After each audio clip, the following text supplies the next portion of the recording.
உங்களுக்குள்ளார நீங்கள் ரெண்டு பேரும் ரொம்ப இன்டிமேட்டாக இருக்கும்போது சடனாக திடீர்னு உங்கள் பார்ட்னர் உடனடியாக ஒரு மாதிரி டிஸ்கனெக்டடாக ஃபீல் பண்ணுறாரு, உடனே டக்குன்னு எந்திரிச்சு போயிடுறாரு அப்படின்னா இது முதலாவது அறிகுறி.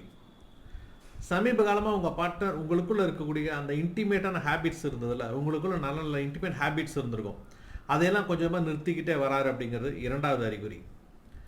சமீப காலமாக ரொம்ப இன்டிமேட்டாக இருக்கும்போது உங்களுடைய பார்ட்னர் உங்களை பற்றி அதிகமாக கமெண்ட் பண்ணுறாரு, நிறைய கம்பேர் பண்ண ஆரம்பிக்கிறாரு அப்படிங்கிறது மூன்றாவது அறிகுறி.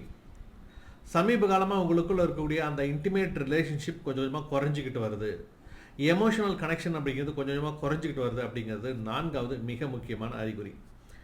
இந்த 4 அறிகுறிகள் உங்கள் பார்ட்னருக்குள்ளே தென்பட்டுச்சு அப்படின்னா அவங்க வேற யாரு கூடயோ இன்டிமேட்டாக ஃபிசிக்கலாக கனெக்டராக இருக்கிறதுக்கான சான்சஸ் ஜாஸ்தியாக இருக்குது அப்படிங்கிறத புரிஞ்சுக்கிட்டு உடனடியாக அதை எங்கேயாவது ஒரு இடத்துல சரி பண்ணுறதுக்கு பாருங்கள். இது எப்பயாவது ஒரு நேரத்தில் நடக்குது அப்படின்னா அது அக்செப்டபிள் தான், பிரச்சனை கிடையாது. ஆனால் இது திரும்ப திரும்ப பேட்டர்னாக ஒரு 90% திரும்ப திரும்ப திரும்ப நடந்துக்கிட்டே இருக்குது உங்களுக்குள்ளார அப்படின்னா அது கண்டிப்பாக கவனிக்கப்பட வேண்டிய ஒரு அறிகுறி தான். இது உடனடியாக சரி பண்ண வேண்டிய ஒரு அறிகுறி தான். ஏன்னா இந்த 4மே மிக மிக முக்கியமான அறிகுறிகள் உங்களோட பார்ட்னர் வேற எங்கேயாவது இன்டிமேட்டாக இருக்கிறதுக்கான வாய்ப்புகள் அதிகமாக இருக்குதுங்கிறதுக்கு. இதை உடனடியாக நீங்கள் தெரிஞ்சுக்கிட்டு புரிஞ்சுக்கிட்டு அவங்களோட உட்காந்து உடனே சரி பண்ணிட்டீங்கன்னு சரி பண்ணிடலாம்.